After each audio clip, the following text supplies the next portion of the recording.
Sawubona Mzansi, and welcome to this evening's MIH Live. So, yesterday we demonstrated the power of the Mzansi directory by searching for businesses and people across MIH. So, which was quite cool. So, in today's video, thank you so much. Morning, evening, Sawubona. Nice to see you here. So, what we are going to do today is we're going to do some coding. We're going to shift focus from what we did yesterday, where we were just showcasing the Mzansi directory, things like that. If you have any questions, please feel free to let me know.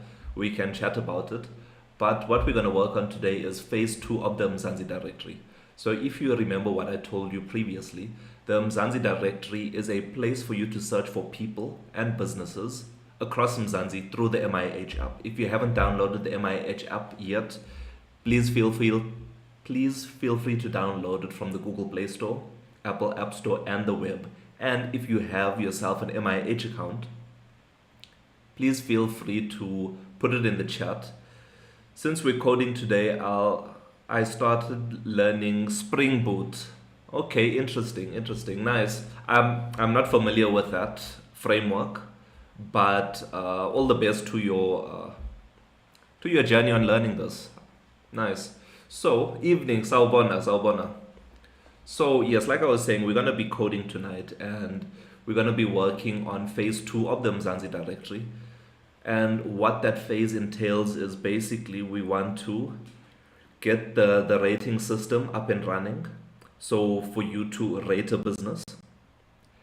And then also the ability to rate a business, and then also to display and also calculate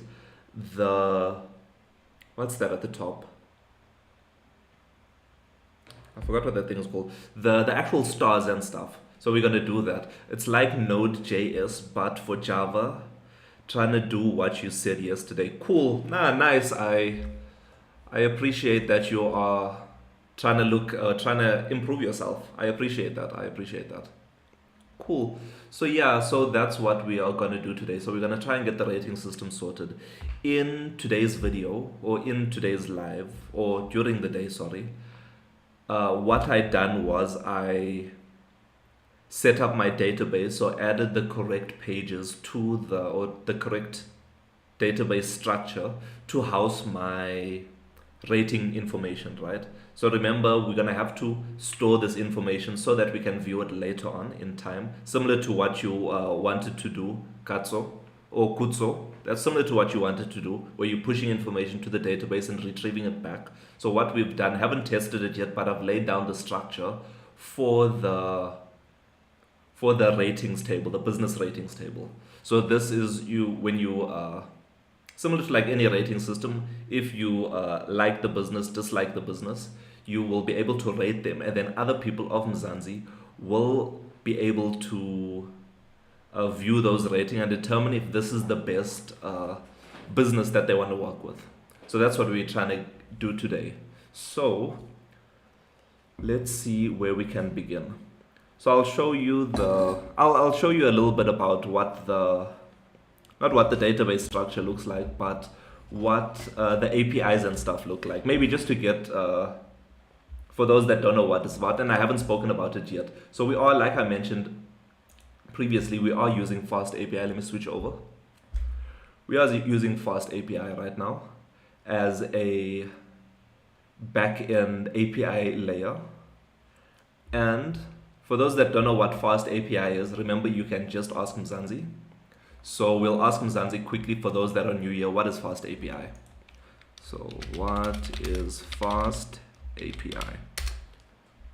We'll only listen to the beginning parts because it does type long stories going deeper into the question that we asked, but we'll just listen to the first paragraph.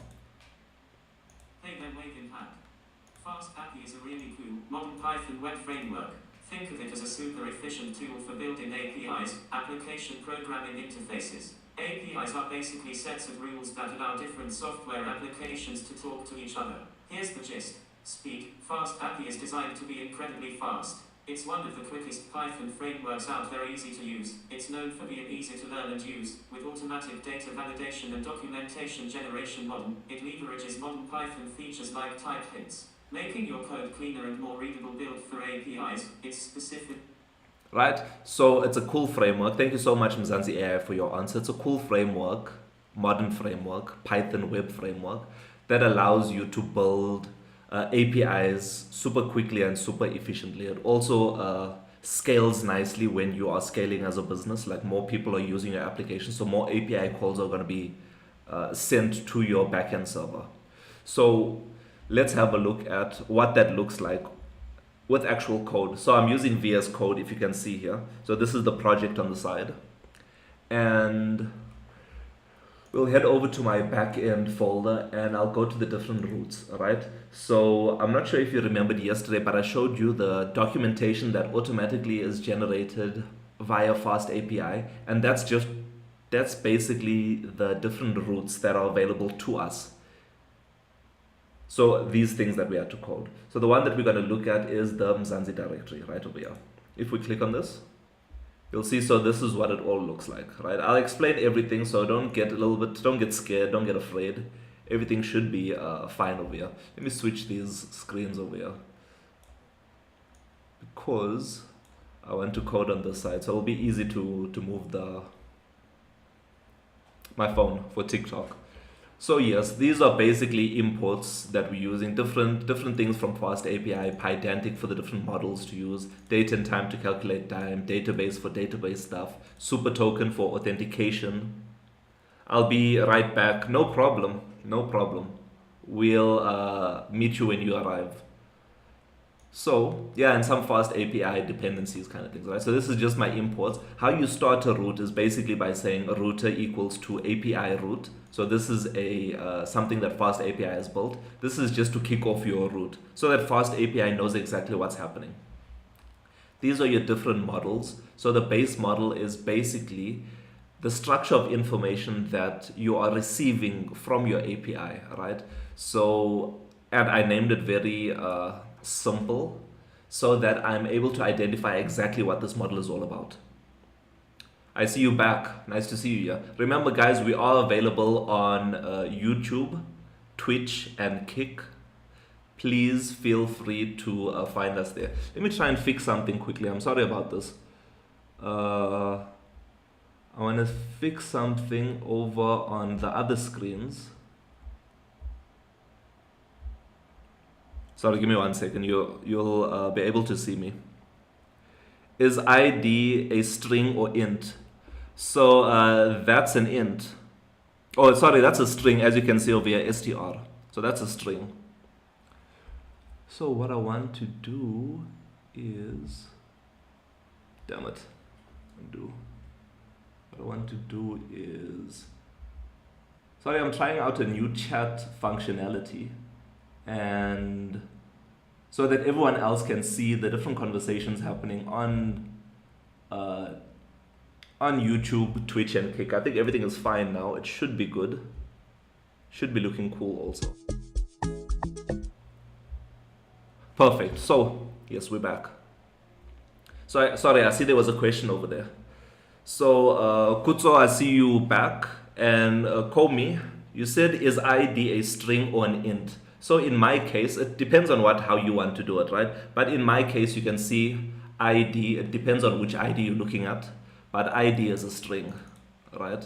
Most of the things over here, other than score, is a string, so ID is a string over here. So right, these are the different models. So when I'm trying to get information, I need to pass these to data points or object properties. Thank you so much. I'm seeing the likes flood through over on YouTube. I appreciate you. The people on YouTube, is the chat looking good on the top left hand corner? Just let me know in the chat. So like I was saying, this is the information that I'll have to pass through to one of my APIs because I'm using it as a base model. So I've named it nicely. So when I'm requesting a user's rating, a specific user's rating, I need to pass through these two fields. So I'll show you what that looks like on my side just quickly, right? So I have my root over here, which is Mzansi directory business rating users. and you'll see the root name is Mzansi directory. And you'll see here the request item I'm using, let me expand this. I'm using the get request. So this is basically some SQL statements joining some tables together, getting the information. And here at the bottom is where we are actually, once we send this request through, you can see the execute function sends this request through. And we're gonna convert this into a JSON. So a list of JSON objects, right, of ratings. So that's what we're getting from here. And if we go further down, you'll see that we're doing the same thing, but this time the root is all. And this time we're only taking the business ID directly into the root itself, right? So this is just a few things. This is how Python works. It's basically the same for all the different roots. The most important part is your SQL function itself, right? So if you know SQL, like this one over here, select a whole lot of columns from a specific database, and a specific table in that database, and then I'm joining it with another database and its table, right? So I'm doing that, and then I'm just saying this is the part where you're joining the database, right? So how do you join them together? And this is basically saying where the specific business that I'm looking for, and then it provides me with the information, and then it'll come through to us. So that's what that's how our code looks now in terms of the backend. So this is using Fast API as our backend service, but now we're going to move over to the front end. So we can close this, and we can go to, I'm trying to think where we can go to. MIH packages, Mzansi directory, definitely. I think where we need to go to is probably over profile, under the business side, the tiles, and then, yeah, this one over here. It should be, not tiles, sorry, my bad. Not tiles, it should be under tools, and yeah, the business view. So if you have a look at the top, the name of this function is MIH business details view ... Remember, we're using Flutter as our programming language, and we're using Flutter as our framework and Dot as the programming language. So that's what we have here. So this function takes in a business user. It also does some other things for us. So the business view. So we have to think about this. Wait, let me pull out my book. So in my book, I made a few drawings and things. I'll show you what it looks like. So if you can see over here, there's some of the drawings that are, don't look at the top part, but the business rating stuff. So here's what we currently have, and then it needs to navigate over. So this is what is this? I'll show the people on YouTube also. So this is a pop-up window, some more pop-up windows, and different functions that we have over here. So for those on YouTube, you can see it over here. Let me switch over. So this is the book where we have all the drawings that we are trying to achieve in today's, or for the rating system that we're doing. So we're going to use this as our guide in order to code and follow from this. So the first thing that I think we'll have to do is, let's look at what the Mzansi directory looks like at the moment. So if we have a look, let's expand this. And this is what it's looking like. You see, this is a non-editable rating system. So you can currently see that this business has a 0-star rating. And that's just because they have no reviews on their side, no ratings on their side, no reviews. So that's why they're sitting at 0. So what I want to add back in is, if we head over to our business view and we go to the business card, GD. So I'm using Vim motions, guys. That's how we jump around code extremely quickly and move around code quickly. So I'll go to definition, and then let's go all the way down, because I commented out some code over here that we're going to bring in today. So call, no, down. Yeah, so I'll go into highlight mode. I'll highlight this until here, and I'll uncomment it out. And over here, we're not going to launch anything. We opening rating dialog. Let's rate us. The color should be fine. Let's reload it and see what happens when we check out our thing. So now we have a new rating section, right? Now this is clickable, nothing happens, but thank you so much for the follow. I appreciate you. Melindy, thank you so much for the follow. So if we head over to our terminal and we go ahead and click that button again, let's clear it up. And sorry, let me bring this here.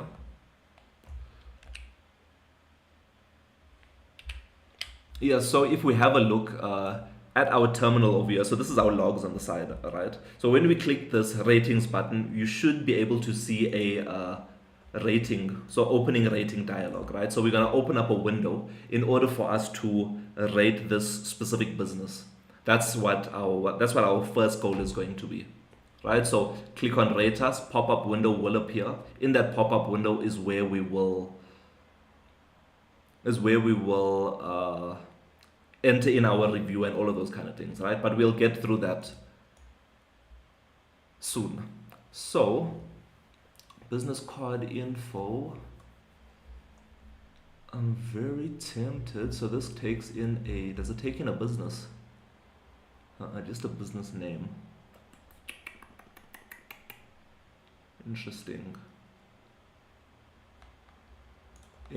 So here we have a business. So I can probably add a business in and remove some of these fields over here that we are using. Some of these things we are able to remove. You are working on what? Oh, thank you so much for the question. So we are currently working on Mzansi Innovation Hub, right? If you'd like to know more about Mzansi Innovation Hub, we are available on the Google Play Store, Apple App Store, and the web. All you have to do is search Mzansi Innovation Hub. You'll find us at the top of the list. You can create your MIH account and then you can follow along with us what MIH is all about. So if you'd like to know more information, Melindy, about MIH, all you have to do is ask Mzansi about it. So you can say, what is MIH all about? And send that question. So you'll give it some time to think and process your request. And once it's ready for you, then we can start listening to see what it has to say. So if you can see, I'll move back a bit. There's a menu button over here at the top. If we click on it, it accesses more functionality for us. We can click on read aloud. Hey there, wave in hand. Mzansi Innovation Hub, MIH, is like a super cool hub right here in South Africa. Think of it as a one-stop shop designed to make both your personal and business life easier. The MIH app is their name too. It's a super app that brings everything together. You can manage your professional profile, keep track of team details, schedule appointments, and even do quick calculations, all in one place. Here's a quick rundown of what the MIH app helps you with. Mzansi Profile, your central hub for all your personal and business info. Mzansi Wallet, store your loyalty cards digitally. Patient Manager, for medical practices. Makes scheduling and managing patient appointments a breeze. Mzansi AI, that's me, your friendly AI assistant for quick answers and... Thank you so much, Mzansi AI, but you get the point. So it's the first super app of Mzansi. So what a super app is, we can ask Mzansi that later, but it's a one-stop shop for all your needs. So MIH is the place for you to come to simplify your life, right? Whether that's storing your digital loyalty cards, whether that's storing your patient information, searching for people and businesses across Mzansi, booking appointments and scheduling personal appointments, and just quick calculations. All of this is available on MIH, right? And so you can get it on the Google Play Store, Apple App Store, and the web. Just search Mzansi Innovation Hub or search the MIH app. If you search the MIH app, I don't know if we'll pop up at the top of the list, but we will pop up somewhere. But if you search Mzansi Innovation Hub, we'll pop up at the top of the list for you. And if you like what we are doing right now and you want to see our full screen, you can check us out on YouTube, Twitch, and Kick. We are available over there also. Thank you so much for that question. So getting back to our code, right? So if we have a look at our Mzansi directory at the moment, or the business profile view, we have a new button at the bottom called Rate Us. Let us know how we are doing. If we click on this, nothing happens on the screen right now, but in the back end, you'll see under our logs, opening opening rating dialog. So that's what's happening. Thank you so much, Supernova, for the follow. I appreciate you. Don't forget to check out MIH from the Google Play Store and Apple App Store and the web. So that's what we are doing. But what we need, or I don't know if we, you know what, we don't really need to pass in a whole lot of information over here. So what I can do is just, I won't even do that, undo. So using my motions, I'm going to yank this line and then paste it above it. And then, I think it's 3C.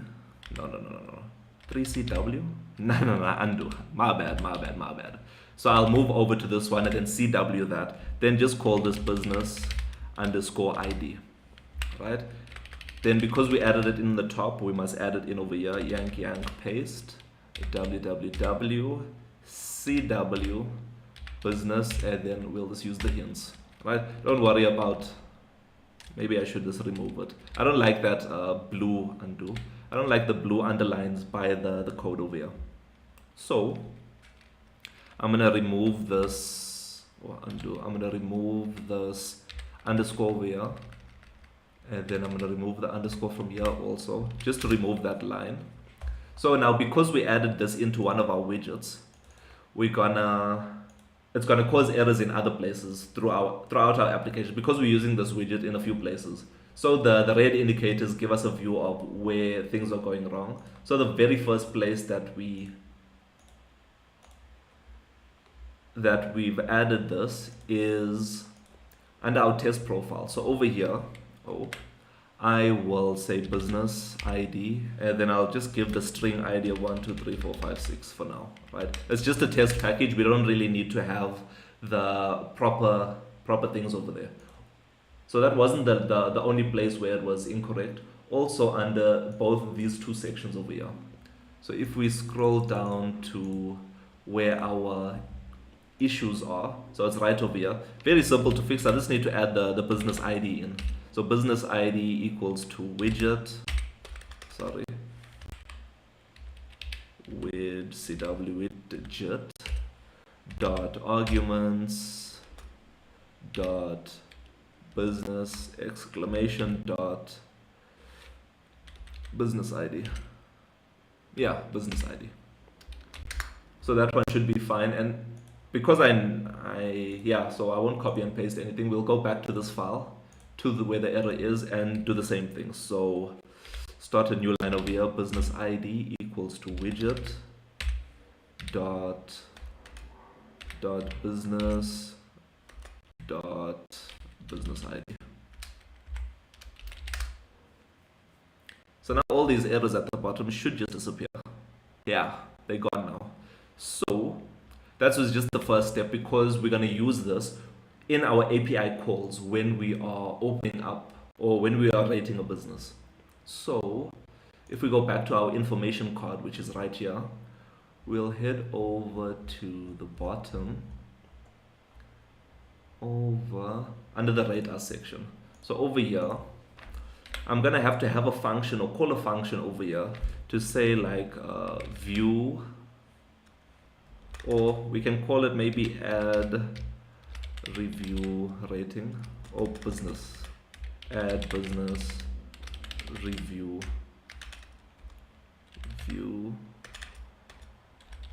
rating, and I'll just put square brackets for now. So it's giving me the error because I haven't defined this function yet, but I'll just copy this and I'll paste it in over here.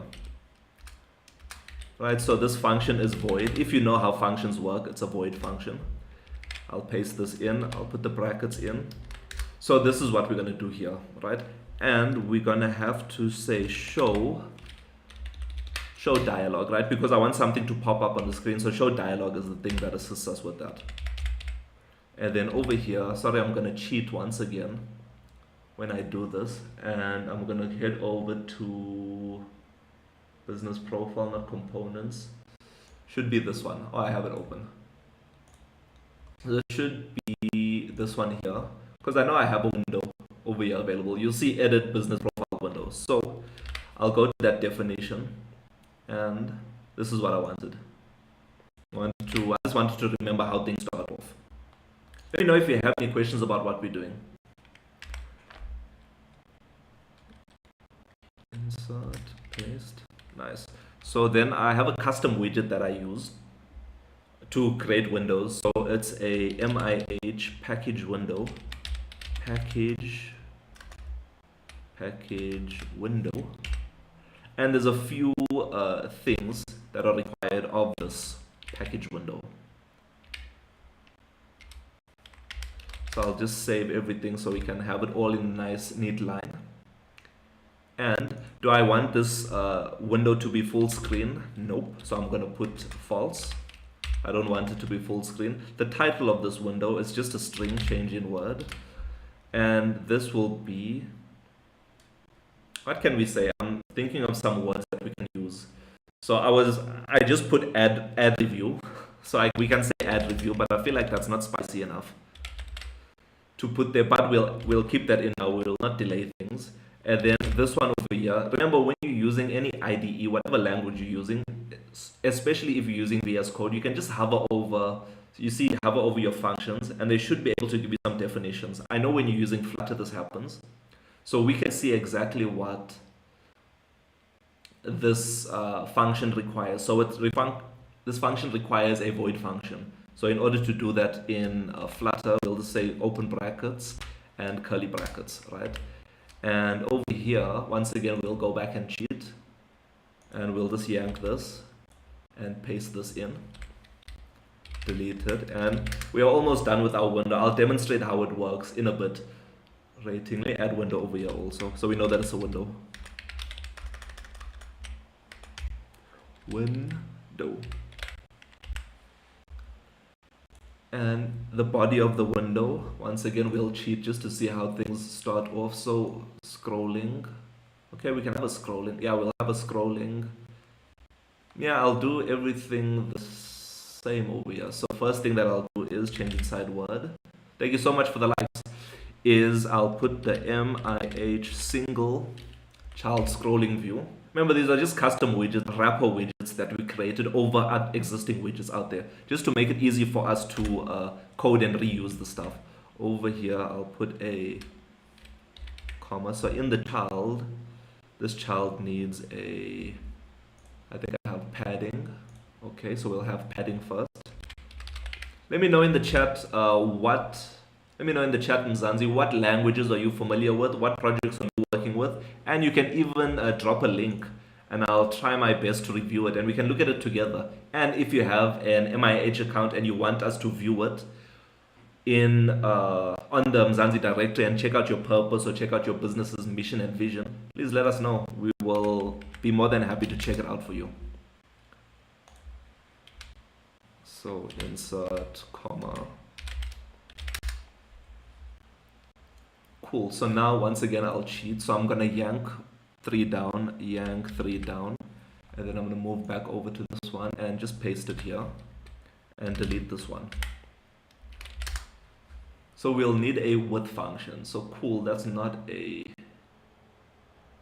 interesting. Do I pass the width in from here at the top? Oh, thank you so much, Ronald Tucker, for the follow. I appreciate you. Should we pass the width in here of the screen, or should we just get the width ourselves? Because that's what the width is.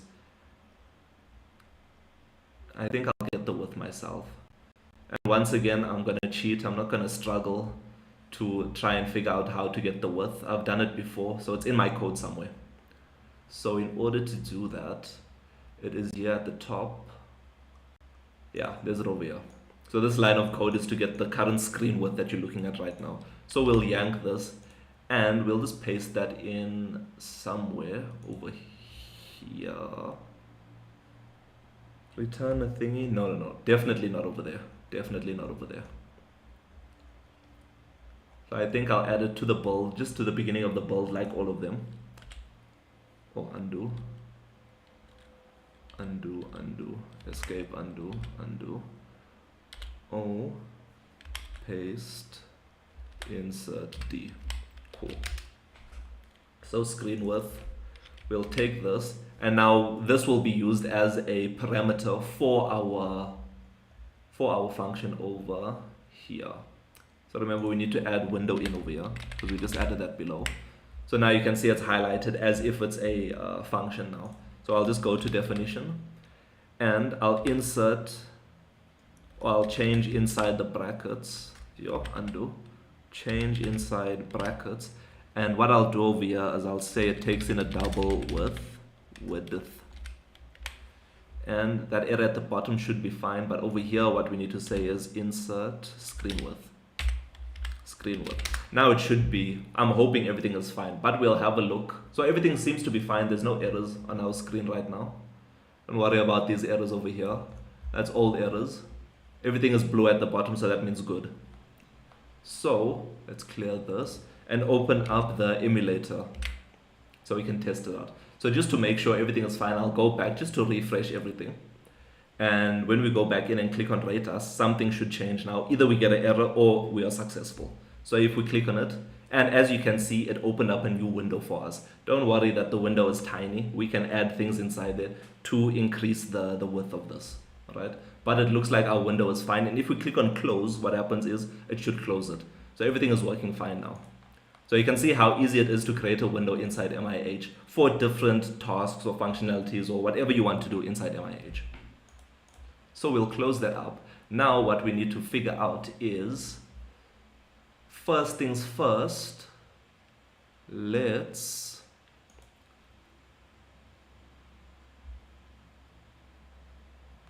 no, I won't do that now. So let's close this. Thank you so much for the likes. How do you store images? Very interesting question. I appreciate that question, Willowy, or Willow in Yin.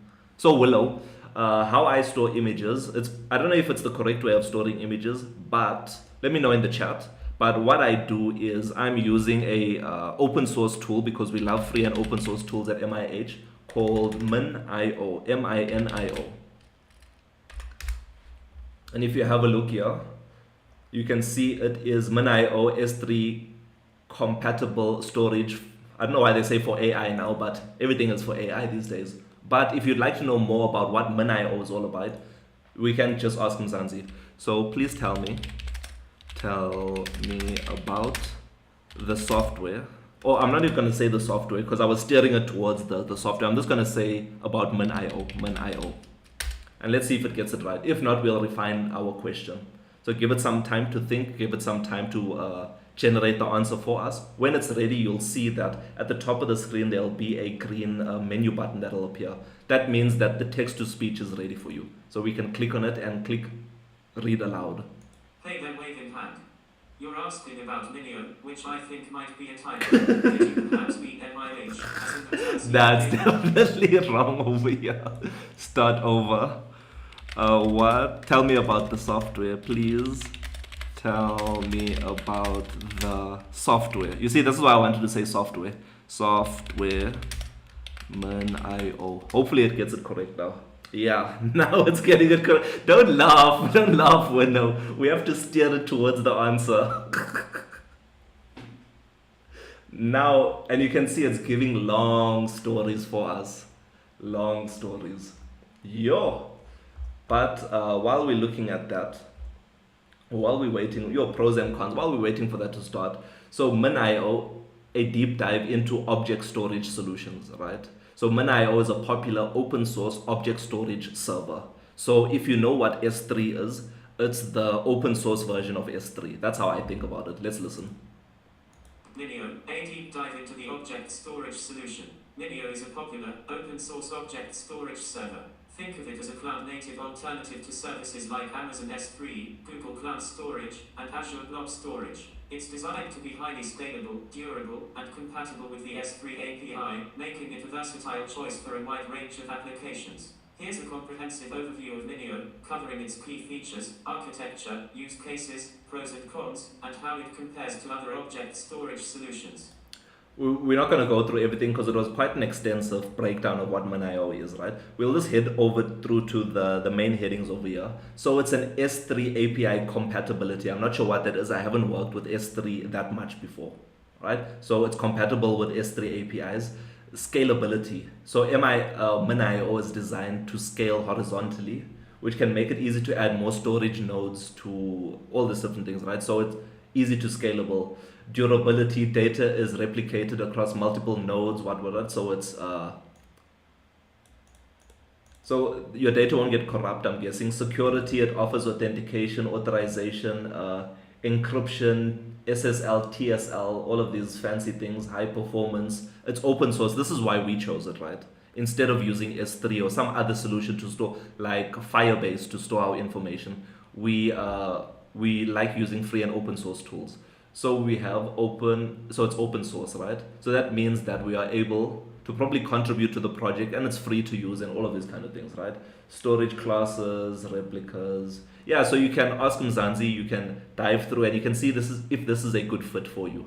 So I know file or image storage, so file storage is quite a tedious and tough task to do, but I think using MinIO made it a little bit easier for me, and using Docker made it much easier for me. So getting back to our window, we can remove this print statement now, because we already know what we are doing over here. So we're opening up a business review rating window.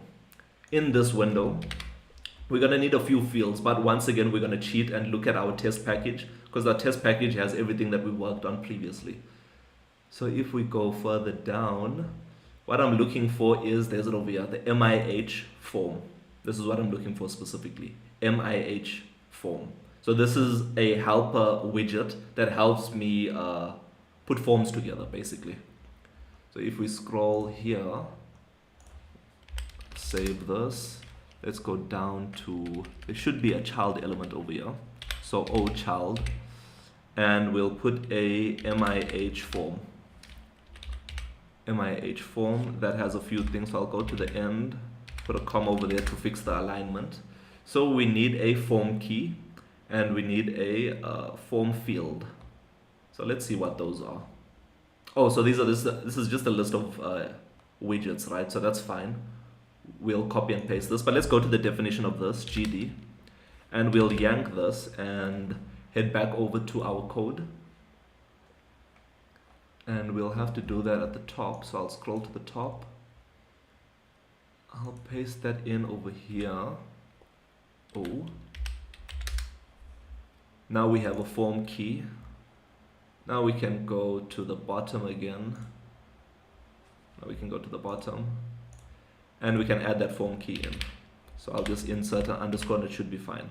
Over here, I will change definitions, and I hope that answered your question, Willow. Let me know if you have any other questions. I'm sorry I just moved on like that. So now we'll have some form fields. So our form, if we have a look at it, I'm so sorry, the people on YouTube have been seeing my face all this time. My bad. My bad. So our form is going to look something like this, right? If you're looking at the screen, it's going to look something like this. So we're going to have a single line form. We're going to have a multi-line. Then we're going to have ratings and then an add button. So those are our key elements that we're going to add to this window of ours. I appreciate the answer. Did you build and train this AI model yourself, or is it an API? So it's neither, right? So I didn't build this model myself, nor am I using APIs from other companies. So if you are on MIH and you'd like to know more about our things that are out there, you can go to the About MIH package, which is right here. On the About MIH package, at the top right-hand corner, you will see that you'll click on the star function, and this is a whole lot of tools that we use, open source free tools that we used, and we are just attributing them, right? So if you look over here, you'll see the Mzansi AI logo is this over here, and we use Olama. If you click on visit, it'll take us through to Olama. So Olama get up and running with large language models, and yeah, so we can explore some models. So this is wait, there was something I missed over here. So run all of these models and other models locally. So on your own machines, on your own hardwares, right?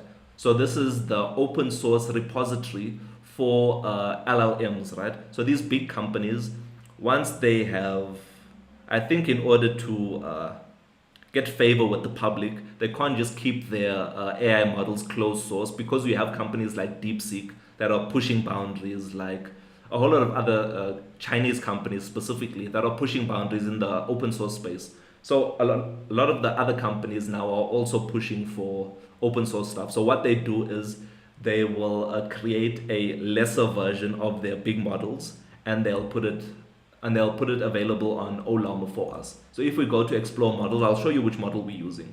So we are using Gemma 3N. Right here at the top, it was last updated 3 weeks ago, or 2 weeks ago. It was released 2 weeks ago on Ollama. So if we click on this, you'll see that we have, I think, only 2 models available for us, a 5.6 gig one and a 7.5 gig one. We're using the 7.5 gig one because we have a, what is this? We have a graphics card that we're using in our server to specifically for LLM stuff. But if you don't have nice hardware and you're just testing it out, trying it out for yourself, you can look at the smaller models. The smallest one out there, I think there's much smaller, but with Gemma 3, the 1 billion parameter model, it's 815 megabytes. So remember this, you have to keep in mind how much RAM you have, and also keep in mind how much RAM are you using to run your actual application alongside the Ollama thing, right? Because once you run Ollama and run Gemma 3 1.5 or 1 billion parameter models, it'll take up this much space in your RAM. If there's no RAM left, then it'll push it over to your hard drive and it'll be super slow. So make sure that you have enough RAM available to run these models. So that's what we are currently using.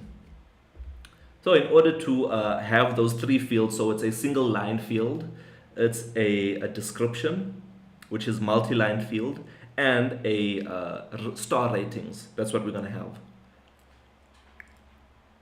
And a button, of course. So the first thing that we're going to have to do is go over to our test package, and we'll copy and paste some things over here. So I'll go back to, where's this? Here. And I'll just GD back to the definition.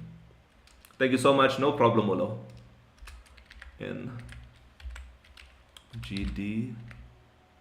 Yeah, this is the one. So what I want to do is I'm going to yank, how many down? Yank 14 down. And then we're going to head over back to our other program and paste that in. Delete this line and import this. Right, so we have our field available, but we'll need some controllers also. We'll need some controllers to store our information. And validation, I think we can just say return null over here. D this null, because there's no real validation required in this this field, but we'll need a controller. So this will be, instead of username over here, a change inside word, this will be review title, maybe review title. Change inside word, and then we'll head over to the top. We'll go all the way up. Are you using Cursor AI? No, we are using Mzansi AI. If you head over to the home screen of MIH, you'll see that there's Mzansi AI over here. If we click on it, this is the AI that we use when we are programming. So let me tell you a story today. Silly example, but I don't really remember how to, like, say for example, how to get the current date and time and to format it in a specific way, right? In any language, I don't store that kind of information in my brain when there's Google out there to answer that question for me. But now we have the capabilities with AI to just ask AI the question. So I asked AI the question of how do I get the current date and time in Python with the format. So let's say y dash mm dash dd space. What's that? hh dash m, oh, not dash, that mm dash ss, right? Something like that, right? We'll send it through and hopefully Mzansi AI will come through. It did come through with me with the correct answer, and yes, this is the correct answer. So you can see Mzansi AI is not only there to answer general knowledge questions, it's also there to answer coding questions.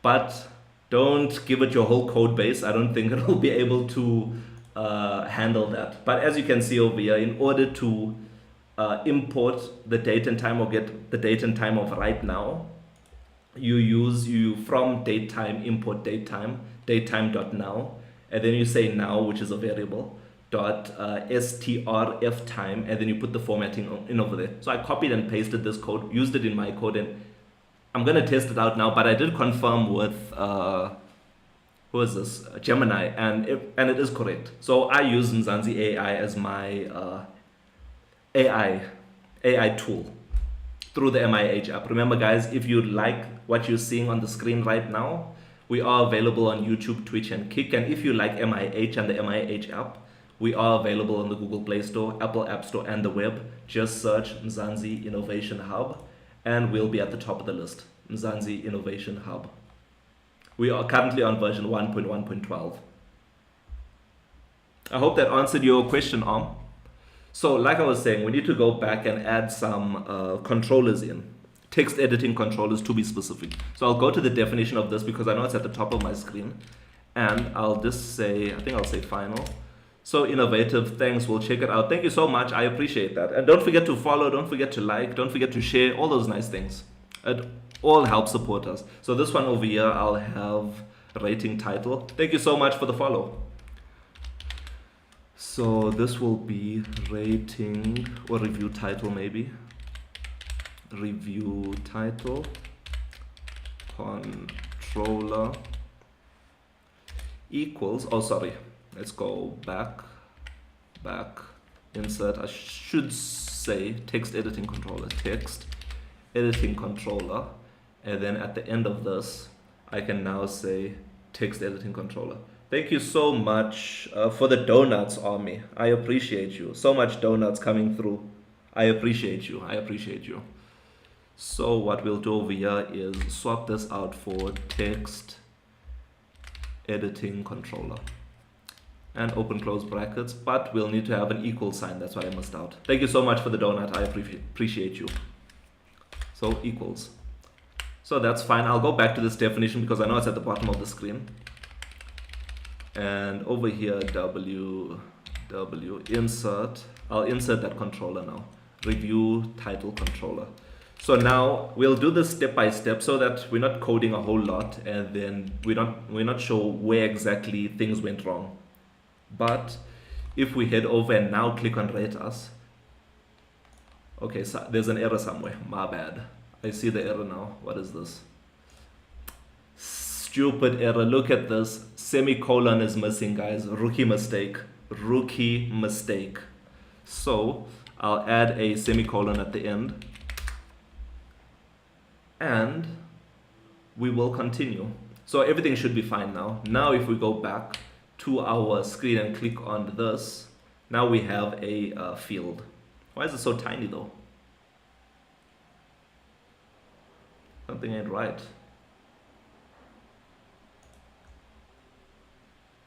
Something is definitely not right. Where am I? So let's go back here. So everything is working fine, I think. Wait. Let's go back and analyze what went wrong. So review title optional. Okay, that's fine. The only thing that's wrong over here is the width. And I think I know where the width is because I called the width in over here. I called the width over here and I don't think I should call the width over here. So I'll comment this out for now. And we'll head over here and I'll say, oh, final double width,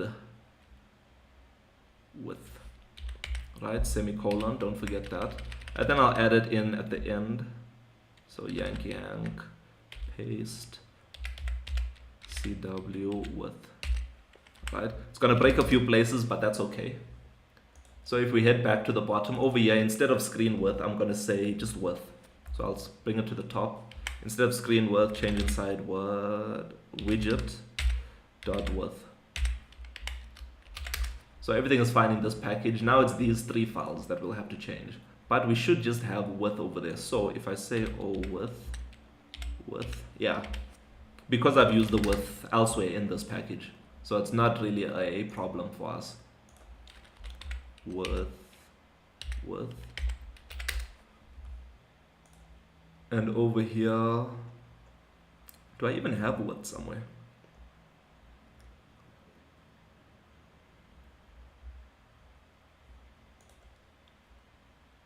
I can say I hard code it, but you know what? Let's just comment this out for now because it's in the test package.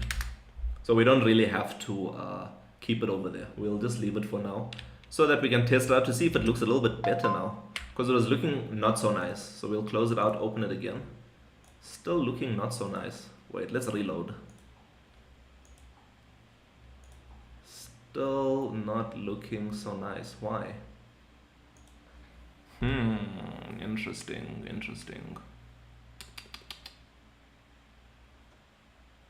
Interesting. Okay, I think I might have copied it from the wrong side. That could be the case also. So let's head back over here, GD, and yank. How many is this? Three down.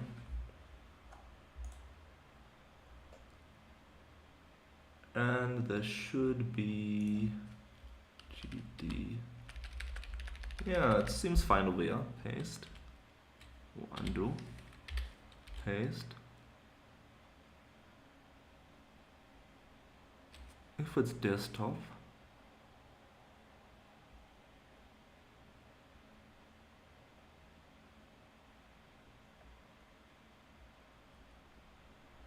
not sure.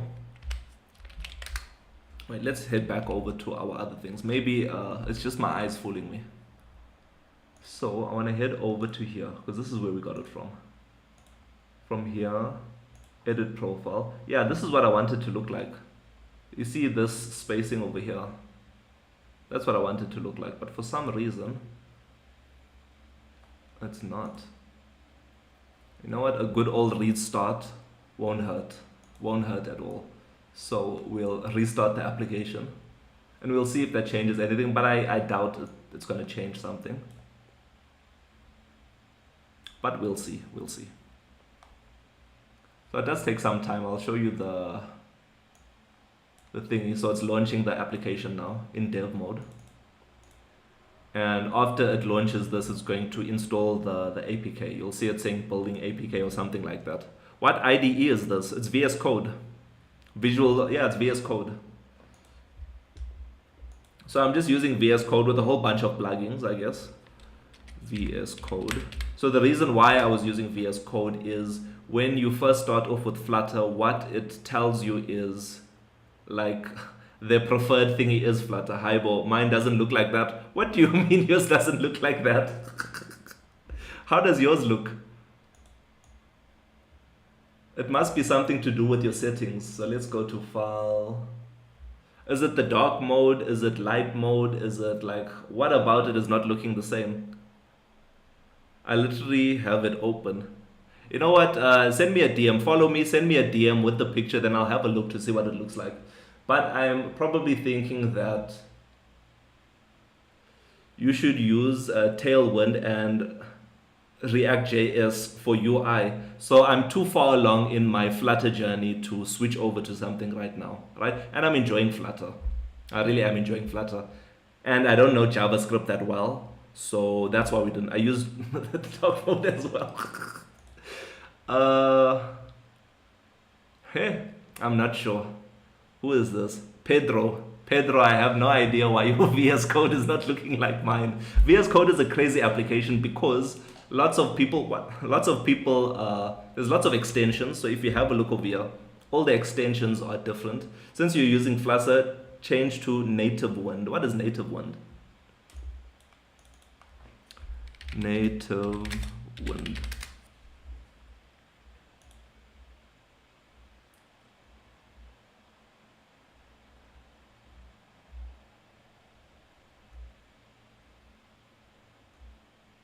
What is this? You know, this is very, what is this? Flow. So my application is not a React Native application. Yeah, I don't even think you can use that with Flutter. Maybe because it's a Mac. I don't think so. I don't think so because I have another computer, the one that I'm streaming on now for the people on YouTube, Twitch, and Kick. I also have VS Code over there, and I'm running Ubuntu. So yeah, Ubuntu Linux basically, and it looks the exact same. So I don't know what, I don't know what's happening with your VS Code, if I'm being honest. But how do we fix this? How do we fix that?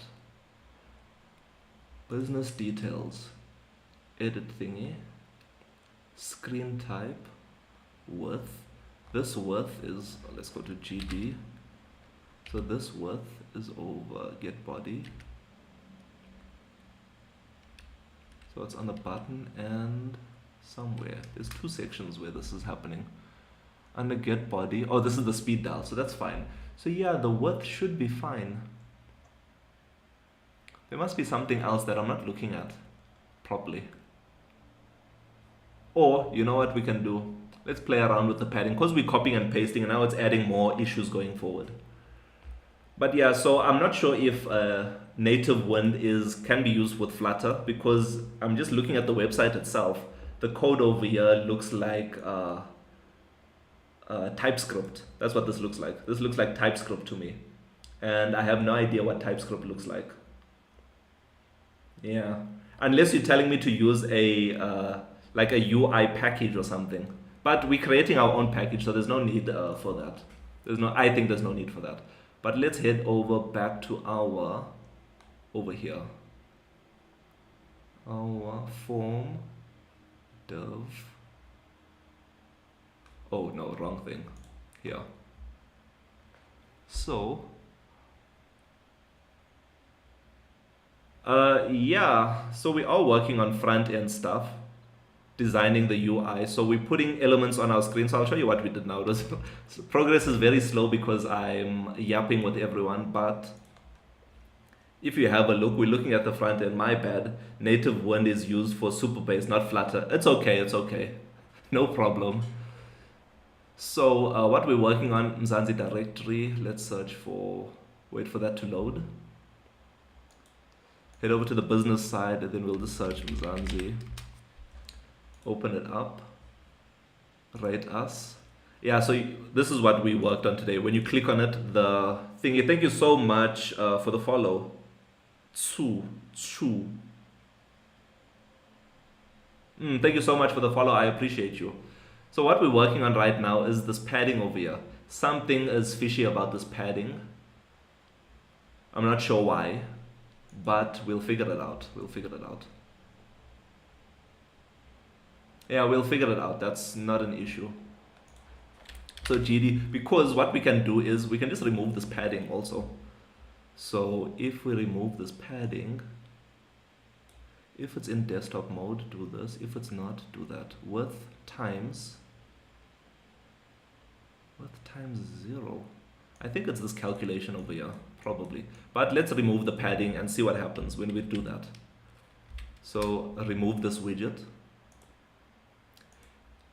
And maybe who was asking that question about their UI? Pedro, maybe it's because the reason why our VS codes are looking different is when you're using Flutter, they add a whole lot of things inside there to format and lining and all these other things pre-built inside it. Like I can minimize these things. I don't know if it's for other programming languages also, but it auto-indents things. Oh, Hella, thank you so much for the follow. I appreciate you. It auto-indents things. It makes things look a little bit better. It highlights things for me and all of this stuff. So maybe that's the reason why. So now that we removed our review or the padding, if we go back in and click on rate us, still. Okay, then it wasn't the padding issue. It has to do with something else. And what I think that is, okay. What I think that is I have no idea. I think there's a column missing. Yeah, that's it. That's it, guys. I think that's it. Stack, MIH, scroll, padding. I think I need to add a column. If I head back here, yeah, this is get body. Get body, there's a column with this thing. Uh, it's those odd icons on the top next to the app name. Oh, this thing over here. This section. So if you're speaking about this section over here, this is a movable thing. I just put it over here because uh, it bothers me everywhere else. So I put it here at the top, so it bothers me for everything else. So this specifically, it's when you're using a, let me make my screen bigger. So if you look at the bottom of your screen, I don't know what it looks like on your side, and I don't even know how I got this. It just appeared to me. So when you click on this, it shows you your connected devices. If you scroll to the top, so I'll give you an example of what that is, right? So let me cancel this. So I'll stop running my application now. Right, so I just stopped the application. If we head over to the emulator again, it's not working. It's closed the application for us. Now when I head over back to that thing at the bottom of the screen over here where it says medium phone, this is where I can select the type of devices that I'm using. So you can see medium device. So whatever code I'm running, it pushes it into that device to run it. I don't know if it's a Flutter thing or what, but that's what it does. So I can switch over to Chrome also. And if I run the application the same way, so I've set up a, what is this called? A VS Code thing, a launch thing to launch specific files with different profiles and things. And if we click on, so I just use the play button and then select the profile mode debug, because that's what we're in dev mode basically. Click on the plus sign, and now everything is going to start loading now. And you'll see that thing appeared again at the top. So that's just to show you what's currently running, I guess. And no, it is a Flutter thing. My bad. It is a Flutter thing because they have the hot restarts, the hot reloads, the shutdown, all of those kind of things, right? The debugging steppers. And you can see it should now, there shouldn't be any errors, but now MIH is running on the web. So if I head over to the test profile, now MIH is running over on the web. So I think what this thing has to do at the top of the screen, it's definitely a Flutter thing, and it allows you to hot reload your application. So if I click on reload, it restarts the whole application again, if it didn't just fail me. So yeah, if I click on this, it restarts the application. If I click on this, it just refreshes, hot reloads it without starting from the beginning. So it's definitely a Flutter functionality, my bad. I use AI to create apps. Wait, let me close all of this and then I'll read your question now. So, wow, that's cool. So this is from Pedro. Wow, that's cool. Thanks for showing me, no problem. Pedro, what application are you using? What frameworks are you using? PHG. I use AI to create apps online, but I still have the running problem. What specifically is the running problem? Like running it in production. Is that the issue? I think a while ago, another member of Mzansi did come through and said he built an application, use one of these AI code builders or AI app builders, and he was also having the same problem of how do you even extract that code from the website. That's the first challenge that he faced. And then after extracting the code from the website, how do you even run it or how do you host it in production? It depends on what I'm working on. For websites, it depends on the site and the functionality. Okay, cool. Nice. So you are a jack of all trades.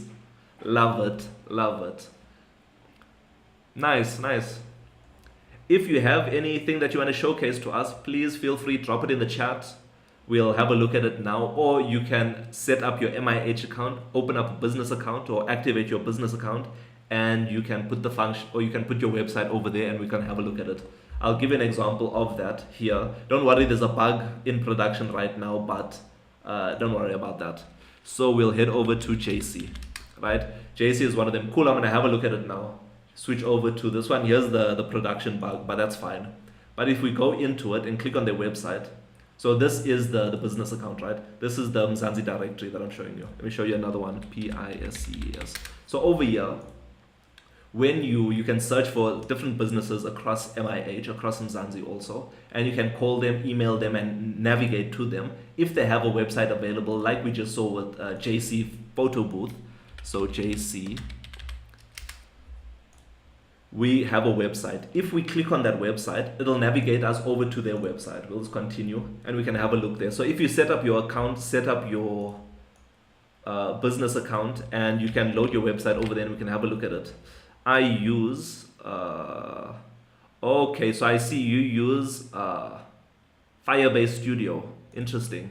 Firebase Studio is cool also. However, the only problem that I dislike, or we at MIH dislike, is let's just search Firebase and I'll show you. So when we search Firebase, there's always a, there's always pricing over here. They tell you it's free and what and all of these things. However, there's always a cost to these things. So let's just search Firebase here. Firebase pricing. You see, this is the important part of using like Superbase, Firebase, all of these things. Right? No cost product, such a lie, because if we scroll further down, it starts, I don't know where they showcase this. Here's it over here. Pay as you go. There's where all the pricing starts to moor you.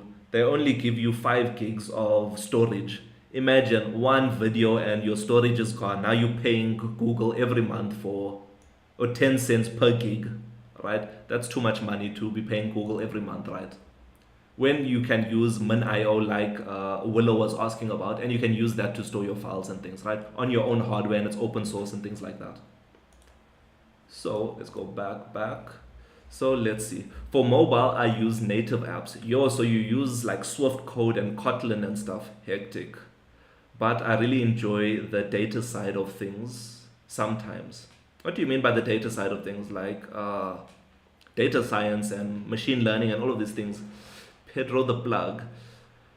AI code builders still require a lot of technical knowledge, especially to debug. 100%. That's why how I use AI while I'm coding is, you'll see at the top of your screen, if you're using VS Code or if you're using any other AIs, I'll just use VS Code. I'll give the AI the actual file that I'm looking at and any other file that's connected to this that's giving me problems or that I want to change, right? I'll give it both the file and then I'll ask it the question specifically directly to the AI, so it'll have context of my code, how I code, and then it can answer the question from there instead of just asking it a straight up question and then now it's going off the top of its head and generating random things for me, right? So I use this or Gemini. They work both the same. So that's a very good point, Pedro. I feel like AI makes boilerplate code. Very true. I use it a lot where, especially for areas that I don't know, like this file that we're on right now, this config file. I had no idea how to do this. So I used Gemini I asked Gemini how to create a launch.js. After it gave me back something, but obviously it didn't fit my needs. So I had to modify it a little bit in order to fit my needs. But you are correct, it's like a boilerplate. So a boilerplate is like a skeleton, a template that we can follow. That's what that's the nickname for that. So what if I use to create an app? What if I use it to create an app, then copy this thingy that I'm on right now. The likes are flying through, that's why. Wait.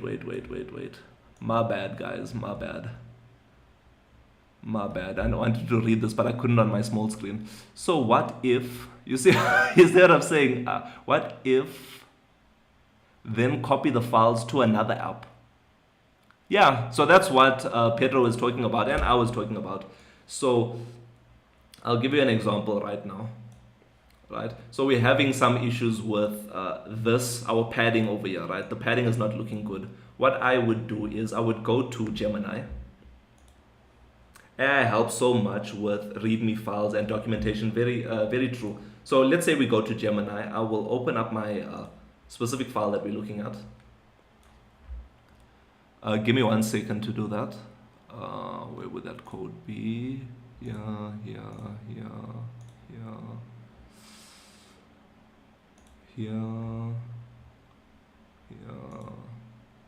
Package. Here. Or profile.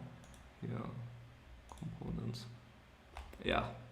So what I would do is I'll just drag my file over here, give Gemini my file, let it have what it's doing, and then I'll tell it inside my. So now I'm going to ask it questions about my code, right? I'm not going to ask it to generate code for me. I'm going to say, look at my code, understand what I'm doing, and give me an answer based on the code that you see there. So in the review, what did we call it? The business review rating window. In the business review rating window, my text input fields padding is not looking good, is too much. Let's say is too much. Can you fix that for me? Remember, Gemini has no idea what a business review window is, but I gave it my code and I'm asking it the question based on my code. So if I send this through, Gemini will think and do all these things. And what we can see happen is, yeah, now it read my code, it understood everything, and then it's over there. So I've been using Grok since it handles larger code bases much better. Even Grok 3 isn't too bad. True, I think if I'm being honest, Pedro, all the LLMs out there are basically the same. You must just pick the flavor that you want, whether the flavor you like is Mzansi AI or whether the flavor is Grok or Gemini. They all do the same thing. So there's it over here. So I asked Gemini stuff based on my code. So the bank. Yo, please, I need some translations.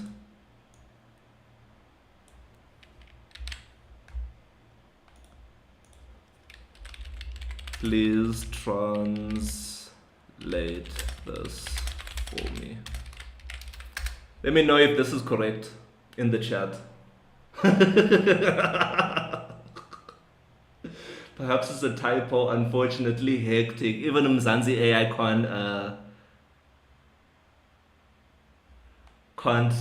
can't understand this. Yo. But let's head back. So you make your own AI? Nope, we're using Ollama. Ollama is the tool that we're using, and we're using Gemma 3N. It's an open source and free application. So heading back over to what Gemini is telling us, right? So yeah, it gave us some long stories over here. And let's see. Okay, so it's telling us maybe reduce. Don't worry, Chief. No stress. So it's basically telling us change our fields over here to something different, right? So if we have a look at that, I don't know if it's gonna work or not, but let's run our application in the correct mode. Now I need a MacBook. Why do you need a MacBook? You can get any laptop you want and just put Ubuntu on it. There's no need for MacBooks. I'm using a MacBook. I had to get a MacBook by force, or I have a Mac Mini, but I'm using this by force, not out of need or out of want, right? I have to, in order to deploy an application on Apple's hardware, so on the iOS store, Apple App Store, all of these kind of Apple devices, you have to build your application on Apple hardware. So I was forced to buy this in order to create the Apple version or iOS version of MIH. So it told us over here that we need to change this to, at the bottom it needs to be insert width times 0. Width times 0 is just 0, isn't it? Mac is needed to deploy to the App Store. Exactly. So that's the only reason why you need it. Which technologies are you using? I'm using multiple technologies. You need to be a little bit more specific. We are using Docker as the foundation, Flutter as our front end, Fast API as our back end, Super Tokens as our authentication, Ollama as our large language model. What else are we using? MySQL for our database. So you must be a little bit more specific about which technologies are you interested in. And I'm more than happy to ask you about that. Thank you so much for the follow, PHG. I appreciate you. So, yeah. So it's telling us, but horizontal width.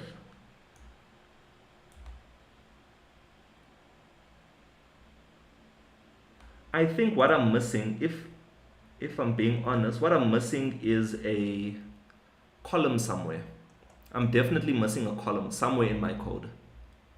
And that's why the sizing is not looking so great right now, I think. And that column came in at the top. Yeah, I do need a column. You see, guys, I do need a column after this. So let's not use Google's thing is. By our form, we'll add a, please explain to layman terms why I should use Docker. So that's a very good question, and I won't be the one answering it, but Mzansi AI will be the one answering that question for you. Because Mzansi AI can answer it way better. Me, I'm gonna ramble on for too long. Copy and paste the code into AI, it'll find it out. Find out what's missing. No. So it's something that we did ask Mzansi AI, but, or not Mzansi AI, Gemini, but it wasn't too cool. So let's see. Please explain Docker, the software, before it makes mistakes, to a layman. Let's wait and see. So while this is thinking, try N8N, but use it on other projects, especially agents. It's dope. So thank you for that suggestion. I'll definitely try and figure that out, but yeah, Imagine you're packing a suitcase for a trip. You wouldn't just throw everything in, right? You'd carefully pack things that belong together, clothes, toiletries, maybe a book. Docker is kind of like that suitcase for software packaged box. It helps developers bundle up all the things a piece of software needs to run, code, libraries, settings, into a single, portable package. This package is called a container. Why is this useful? Consistency. It ensures the software runs the same way, no matter where you take it, your computer, a test server, or a big cloud isolation. Each container is like a separate... So we'll stop it over there. But basically Docker is, like it's saying, it's like packing a suitcase. There's different containers, right? So what Docker does is it takes your application. So let's say we have an SQL application, which is just a database. We're going to containerize that. So we're going to put that in a container and keep it in our hardware. I'll show you a, so it's a package manager, not exactly a package manager. I'll show you an image, Docker visualization image. Where's a nice one? Yeah, this is a nice image to use. I'm going to open a new tab. And if we have a look over here, right? So currently our applications, it's just running straight on top of our operating system, right? And yeah, so you'll have maybe multiple instances of an application running on the one operating system, right? But what Docker does is it has container software. So now you can have your SQL container. So it's like creating mini servers inside your inside your container software, right? Mini servers for each of your applications. So one of these would be your front end. One of them can be your API layer. Thank you so much, Sim, for the follow. One will be your database layer. One will be your Olama container. All of these different containers, right? What Docker also does is it can allow these containers to speak to each other. And it also has networking and all of these other things involved in it. So I'll show you why I use Docker. So it's extremely interesting and powerful to learn. If you are learning things, it's like a DevOps tool. Thank you so much, FRP, for the follow. So I can partition the functions to different containers exactly. So if you have a look over here on the screen right now, I'm just opening up the terminal. So Mzansi or MIH has don't look at these interfaces. So we have the min.io container for our file storage, database container for our database, monitor to monitor our different containers, all of these things. And what's powerful about Docker is if I scroll to the bottom over here, and so in order to stop all the containers, I just run one line of code. So Docker compose down, and it's stopping all my containers now, right? So we'll let it stop. So I don't have to go and, okay, stop the SQL server or stop the AI server or stop this and stop this. I just run one line of code in the terminal and it does it. Now to spin it back up, let me purge the data first. Or let me not purge this data. Control C. And then let me... and then now, in order to spin up your servers, instead of now I'm going to start my SQL server. Now I'm going to move over and start my API server. Now I'm going to move over and start the PHP MyAdmin, then the front end, then this. And then, oh, I started this in the wrong order and all of this kind of things, right? The complexity that comes with big applications. So now I have one line of code, docker compose up -d build. So I'm basically saying build my application, my containers, and put it in detached mode. If I click on enter, now it's going to build everything for me. One line of code, starting up all my containers. So would you say containers is used for decoupling your application? I think so. I think that would be a correct assessment to say that it's decoupling your application instead of a spaghetti of all your services of your application. Now they're in distinct containers with different port numbers and different thingies and all of these other things in order to run effectively. And what's cool about a Docker is once you have a Docker container, or a Docker image specifically, you can hand that over to your teammate, and your teammate can run that, and the experience will be the same. I'm sure you've had the experience where everything is running fine on your laptop, your development machine. You hand that code over to someone else, they run it on their machine, but they're getting errors. Those errors are to do with dependencies and library mismatches and all of those different things. But what Docker does, you see all this blue writing over here, it's building stuff from scratch, right? So every time I run Docker Compose up, it's getting me all the libraries. You can even see apt-get install. So it's installing stuff inside each container for me, specific stuff that I need for this project to run seamlessly, right? So would you say it's decoupling? Yes. Interesting. I need to look at this more. Thanks for elaborating. No problem, Pedro. It's a powerful tool, and don't just look at Docker.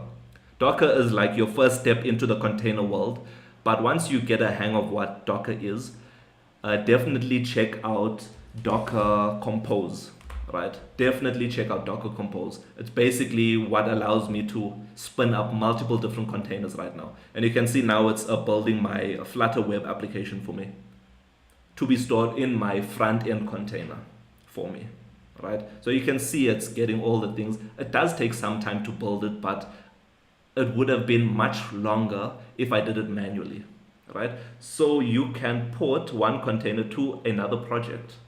Port one container to another project. Yeah, probably. So another interesting thing, while we're letting this run on the screen, I'll show you when it's done. Oh, it's done now, I think. Okay, it's not done now. But anyway, if you head over to Google and just search for Docker, right? If this is your first time using it, you'll want to understand what Docker is all about. So just search Docker, not Docker Compose, just Docker. And you can go, you'll see the first link is the Docker website. You can go to the hub, right? So the hub is a place where other developers in the community provide images for you. So I didn't create these containers myself. If I want a fast API layer container, then I just search in the hub fast API, click on search, and then here's a container to spin up an API server for you. And if you click on it, it's even cooler than that. They show you the line of code that you have to use. So here's the line of code that you must just copy and paste into your terminal to spin up a Docker container extremely quickly. However, if you want a more tweaked version of it, I think Docker Compose is much better to use. Say like a database containers functionality can be reused in a different app. Yeah, probably. So I think what you are looking for is, so I wouldn't connect. So here's the thing, right? To answer your question, MJ, I wouldn't connect my application directly to my database, right? If that's your question, I wouldn't connect it directly. Nice to see you back here. Kutso. Nice to see you back here. So I wouldn't connect my application directly to the database. I have a nice diagram of this that we used in the previous live. So I wouldn't use a database. I wouldn't connect my application to the database directly, right? I would rather have an API layer. So the application itself connects to the API layer. So any application, so what API the What API means is application programming interface, right? So it's an interface for multiple applications to use this functionality, right? So say I have 3 independent applications, right, over here. So one web app, one Android app, one iOS app. I can then, instead of connecting the iOS app using native code to the SQL server, I would go through my API layer. So each of these things would call the same API to do the same functionality to my database, instead of me connecting each of them to my database itself. So I would rather have an API layer container and connect that to different applications. But yes, you are correct in saying that. So I've been using Git, and in the documentation, I have a file called setup.sh. It sets everything up. Very, very true. So I also have I also have a startup. So you can see the containers are all started up now, right? Everything is started up for me. So I also have a, where do I have that? I think it's under the web. I have no idea where, but I do have a thingy, but I think it makes it a little bit easier. That sounds very manual to me. There's a lot of automated things that Docker provides for you, like Docker Compose, where you set everything up on your side, right? So here's my API hub, here's my SQL. I'm sure it serves the same purpose. Thank you so much, MJ, for the follow. Super tokens, all of the different things, right, are available here, which is basically my config file for Docker. So Docker reads that and creates everything for me. But what's cool about Docker is it's not just a container. Where's that image? It's not just a container that has an application on it. It has its own operating system inside the container. So you can have this operating system extremely lightweight if you want, extremely cumbersome if you'd like, to set everything up. Cool. I always think of an API like a hose pipe. Thank you so much, Pedro, for that analogy. Oh, that's so nice way to implement it. Thank you so much. So yeah, the API layer, use Fast API, use Docker, use Fast API. You'll get up and running tomorrow if you research it with an API layer. Can you explain FCM, registration, messaging, and thingy? That's a very pricey endeavor, but I don't know it that much. However, we do have Mzansi AI here to answer that question for us. So I'm gonna, your exact question that you put in the chat, I'm gonna copy and paste that. And I'm gonna paste it into Mzansi AI. And we'll see what it says. We will give it some time to type. Sometimes Mzansi AI talks long stories. Hey there, wave in hand. Happy to help you understand FCM registration for messaging and notifications. Let's break it down in a friendly way. FCM stands for Firebase Cloud Messaging. Think of it as a super efficient delivery service for messages and notifications on Android and iOS devices. It's how apps like the MIH app can send you updates, That's a lie, and other important info, even when the app isn't actively open. Here's the gist of FCM registration. Right, so Firebase Cloud Messaging, right? So Firebase is a Google tool. So basically this is the standard, the research that I've done, it's the standard for push notifications to multiple applications, right? But this is a pricey endeavor if you're going to use FCM directly, Firebase Cloud Messaging, right? Because that's their cloud service. So what I would suggest you do is maybe use the emulator for now. So there's it over here.